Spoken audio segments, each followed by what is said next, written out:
पश्चिम बंगाल में वक्फ कानून को लेकर तनाव चरम पर है। मुर्शिदाबाद, मालदा, 24 परगना और हुगली जिलों में भड़की हिंसा अब तक 3 लोगों की जान ले चुकी है और हालात इतने बिगड़ गए हैं कि पुलिस को काबू पाने के लिए सैकड़ों लोगों को गिरफ्तार करना पड़ा। अब तक कुल 150 से ज्यादा गिरफ्तारियां हो चुकी हैं।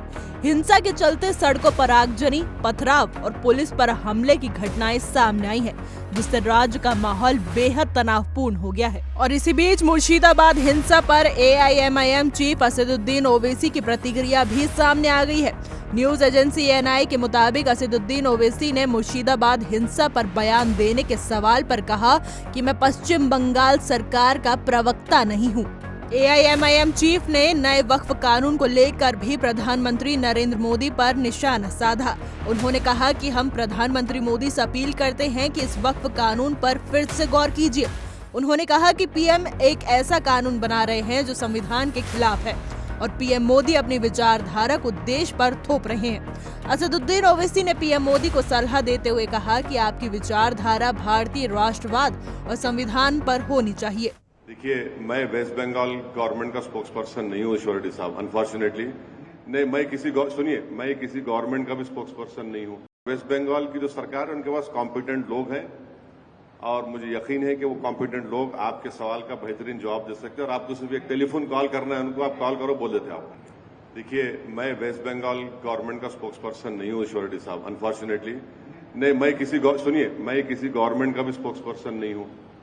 मैं अपनी पार्टी की तरफ से ये बात करने के लिए आया हूं और वेस्ट बंगाल की जो सरकार है उनके पास कॉम्पिटेंट लोग हैं और मुझे यकीन है कि वो कॉम्पिटेंट लोग आपके सवाल का बेहतरीन जवाब दे सकते हैं। और आपको सिर्फ एक टेलीफोन कॉल करना है उनको, आप कॉल करो, बोल देते आप।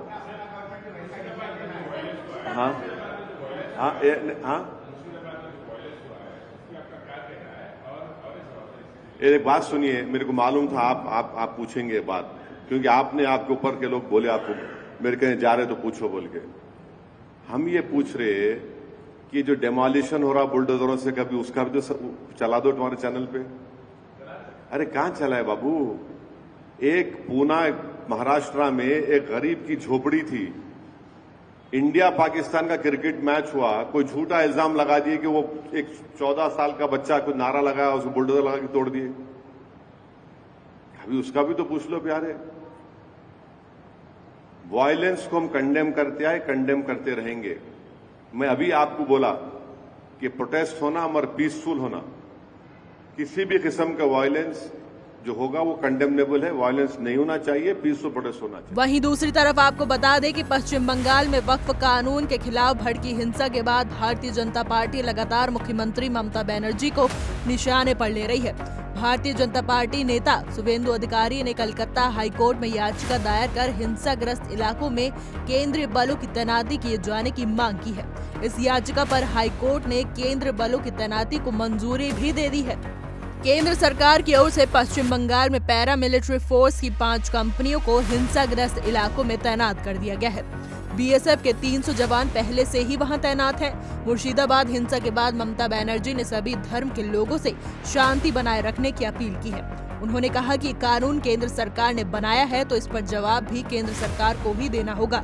आगे उन्होंने कहा कि पश्चिम बंगाल में नया वक्फ कानून लागू ही नहीं हुआ है तो दंगा किस बात का है। इस पूरे घटनाक्रम ने एक बार फिर सवाल खड़ा कर दिया है कि क्या ये सिर्फ कानून का मामला है या इसके पीछे कोई बड़ा राजनीतिक खेल भी चल रहा है। हमारी आज की रिपोर्ट में बस इतना ही। कैसा लगा आपको हमारा वीडियो, कमेंट करके जरूर बताइएगा।